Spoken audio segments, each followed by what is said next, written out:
နဲ့လည်းမစောင့်ရှောက်နိုင်ဘူးကိုယ်တီလာကိုတမာတိနဲ့လည်းမစောင့်ရှောက်နိုင်ဘူးတကယ်တီလာကိုစောင့်ရှောက်အောင်မှာကတော့ဝိရိယနဲ့လည်းစောင့်ရှောက်အောင်ပြည့်တယ်လားပြင်းဥပမာဥပုသ်ဆောင်ထားတယ်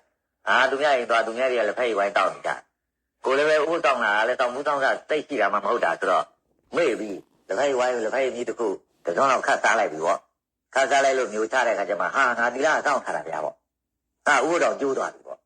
ဘသူအောင်ကမိမကြီးသမင်းသာချက်တော့ပါပေါ့လေညတော့ငါငါမခံတော့ဘူးပေါ့တကယ်တည်းကတော့တစုံလောက်မြုံမိလဲငါတစုံလောက်မြုံမိတယ်နောက်ဆိုရင်တော့ငါမသားတော့ဘူး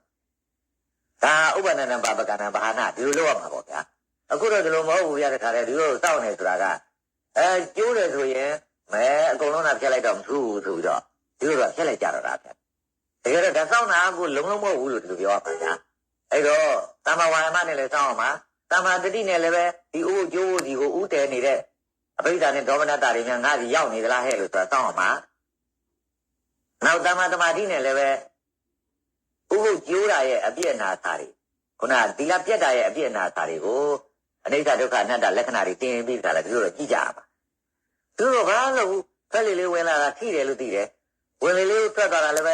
ထွက်လေးထွက်သွားတာလည်းထွက်တယ်သိတယ်ဝင်လေးဝင်လာတာလည်းဝင်တယ်လို့သိတယ်ဝင်တယ်နဲ့ထွက်တယ်သိတာလွဲလို့ဘာမှမသိနဲ့ဒါပဲသိဆိုပြီးတော့အဲ့လိုသိခိုင်းတော့ဒီလူဘာဖြစ်မှာတော့ဘာမှမဖြစ်ဘူးအဲ့ဒီသူဟာဘာမှမဖြစ်ပဲနဲ့ဘယ်သီလစောင့်ရှောက်တာမှမဟုတ်ဘူးအဲ့ဒီသူဟာသီလနဲ့လွတ်နေတာလို့ဒီလိုပြောပါတယ်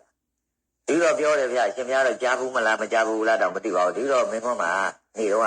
့ဒီတော့ကိုကြည့်ကတ်တဲ့အလုပ်ကြီးပြုတယ်ဒီလိုက်ရှင်ဆရာကြီးတယောက်ရှိတယ်ဗျာဒါလည်း70လောက်ရှိတာထပ်ပေတာဗျာသူကအဲ့ဒါသူကဘာပြောလို့ဆိုပတိပဲစိတ်နေတယ်ဗျာပတိစိတ်နေတော့ဒီတော့ပြောတယ်ဒကမကြီးပတိပဲမသိသမှနဲ့ဒကမကြီးပတိစိတ်တာကြီးကလည်းဟုတ်ပါဘူးပေါ့ဒီစိတ်ရတာကောင်းတာပဲပေါ့မကောင်းဘူးဒကမကြီးရဲ့လို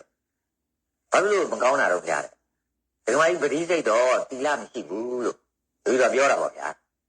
ပတိစိတ်သီလမရှိဘူးလားဒီလိုတော့သီလပိုးလွန်အောင်လို့ပတိစိတ်တာလေဒကမကြီးအဲ့တော့မှားနေတာပဲလို့ဒကမကြီးသီလစောင့်နေဆိုတာလို့တကယ်ကိုတတိဝိရိယဒီတမာတိတွေနဲ့စောင့်ကြပါလို့အခုတော့ဒကမကြီးကပတိစိတ်နေတယ်ဆိုပတိတဲ့ပဲစိတ်ကဝင်နေတော့ဘုရားဣတိပိအရဟံတော့ဘုရားဣတိပိအရဟံနဲ့ပေါ့ဗျာဂုဏ်တော်စိတ်တယ်ဆိုရင်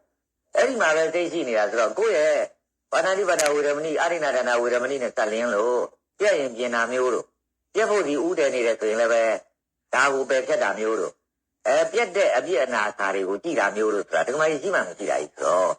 ့ဒီသီလဘယ်စောင့်တာဟုတ်လဲလို့တကယ်ကြတော့ဒီသီလကိုမစောင့်ဘူးလို့ဆိုတဲ့အကြောင်းကိုဒကမကြီးကသာသမာပေသမာဆိုတော့ကျုပ်ကသာနဲ့ပေနဲ့တောင်ပြောရမှာလို့ဆိုတော့ပြောတော့မှအောင်ကြားတယ်ဒကမကြီးပရိစိတ်တယ်ဆိုတာကာမစိတ်လားလို့ဘယ်ကာမစိတ်ရမှာလို့ဒါလို့ဆိုရင်လောကုတ္တရာစိတ်လားဒါပဲလောကုတ္တရာစိတ်တော့လည်းဟုတ်မတော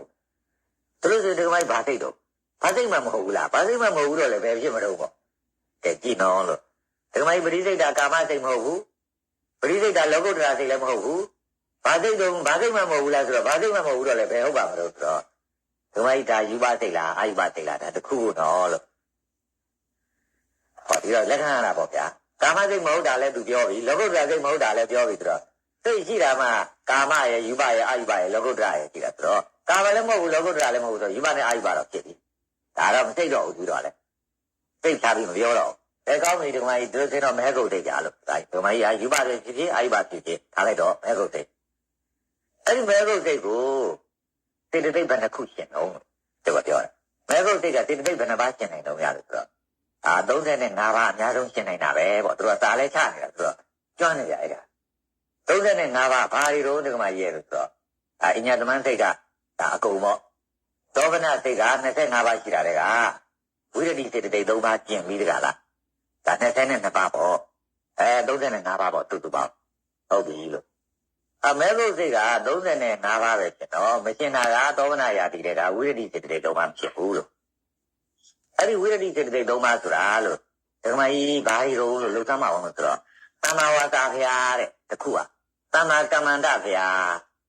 နောက်တစ်ခုကတမ္မာအာဇီဝဖျားလို့ပြောတယ်ကျုပ်တို့မဲခင်7ပါးတဲ့ကသီလမဲခင်နေပါလားဗျာတမ္မာဝါစာတမ္မာကမ္မန္တတမ္မာအာဇီဝလို့ဆိုတော့ဟုတ်တယ်ဗျာတဲ့မဲခင်7ပါးတဲ့ကသီလမဲခင်ခင်ဗျာမဲကုတ်တိတ်ကဒီသီလမဲခင်တွေကိုသူမရှင်းပါလားဗျာဒီနော်လို့မဲကုတ်တိတ်ကသီလမဲခင်တွေမရှင်းဘူးဗျာ သီလမဲ့ခင်နေမရှင်တော့ဒီမဲကုတ်စိတ်ပွားနေတဲ့သူကသီလမရှိဘူးလို့မရောက်ဘူးလားဗျာလို့ဆိုတဲ့အခါကျတော့အေးဗျာသူလည်းဒီလိုပြောတော့လေဒကမကြီးသီလပရိသိတ်နေတဲ့အချိန်မှာတော့သီလမရှိဘူးဗျာနော်ကျုပ်တားလို့ပေးလို့ကိုအပီပြောပြီး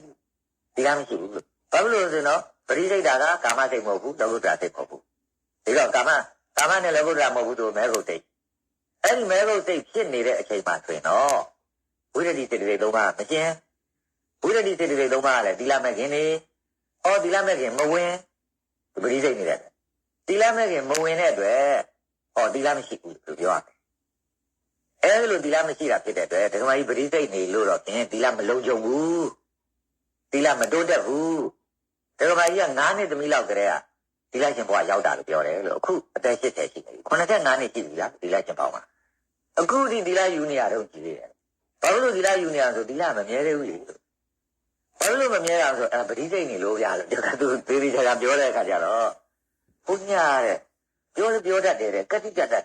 ဒီလိုနဲ့ပဲကျုပ်တော့ဒီတော့သုံးတတ်တယ်ပေါ့ဗျာဒါပေမဲ့နောက်တော့သူခံယူပါတယ်ဗျာသူပြောတာပေါ့နော်ပထမတော့သူအကျုံးမပေးလိုက်ချင်ဘူးဗျာဘုညာတော့ထောက်ပြောနေတာပဲပေါ့တခါတည်းကတိကတပြောနေတာပဲပေါ့ကတိကတပြောလို့ကျုပ်ဟာမဟုတ်တာလေလားဟုတ်ပါတယ်ဗျာ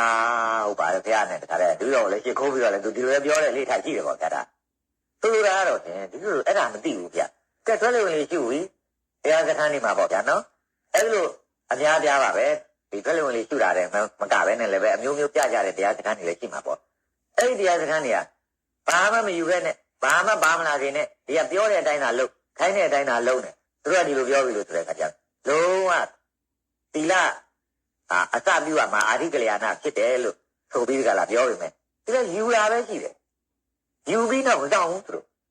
တို့လုပ်ငန်းလုပ်ပြီးလို့ဆိုတဲ့အခါကျသီလဘယ်စိတ်ထားတဲ့ဘန်းတော့မသိတော့အခုနပြောတဲ့အတိုင်းဒီမဲကုတ်စိတ်ကိုသူကပွားများလိုက်တာဟုတ်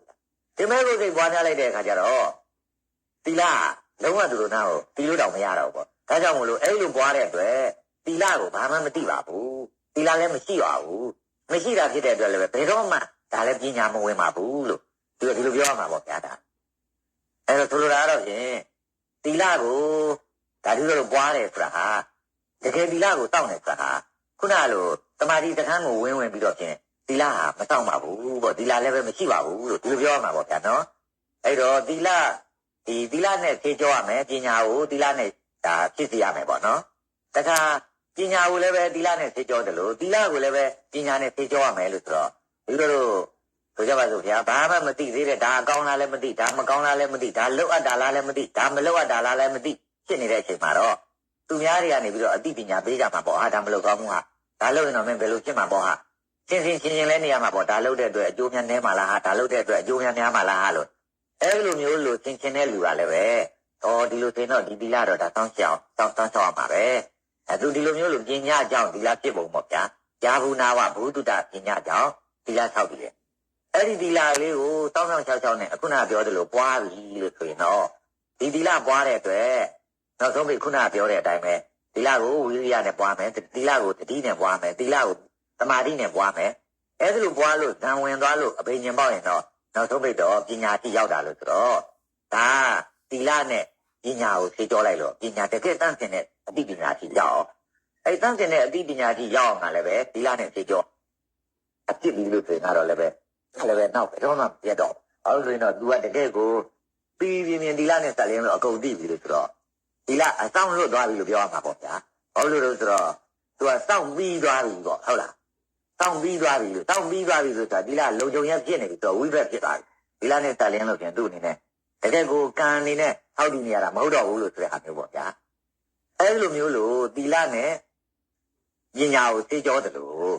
ပညာနဲ့သီလကိုသိကြောကြရတာလို့ဒီလိုဒီအာဓမ္မယုတ်တိပေါ့ဗျာဘာလို့တဘာဝယုတ်တိပေါ့တကယ်တဘာဝယုတ်တိရလည်းပဲအဲ့ဒါလောက်ရှိတယ်ဗျာအဲ့လိုရှိတာဖြစ်တဲ့အတွက်သီလကိုပညာနဲ့သိကြောရမယ်ပညာကိုသီလနဲ့သိကြောရမယ်ဆိုတာတော့တကယ်မြတ်စွာဘုရားဟောကြားတော်မူတဲ့တရားတော်ဖြစ်မယ်လို့ဆိုတာဒီလိုသဘောပေါက်တယ်ပေါ့ဗျာအစောပိုင်းကပြောတယ်ယုတ်ကတစွန်းနာငါတစွန်းဝိညာဉ်ကအလဲဆိုတာတော့ဒီလိုဘုရားတရားနဲ့ကပ်ဖို့ရတာဒါလည်းဘေးမှာလာတဲ့များတော့မသိပါဘူးဗျာဒီသားပေါ့နော်ဓမ္မဗျာ ဒီလိုအဲ့ဒီစာတွေလည်းအတော်စစ်သေးဖို့ကောင်းတယ်ဗျာအတော်စစ်သေးဖို့ကောင်းတယ်ဆိုတာဒီလိုပြီးတတ်ပါနော်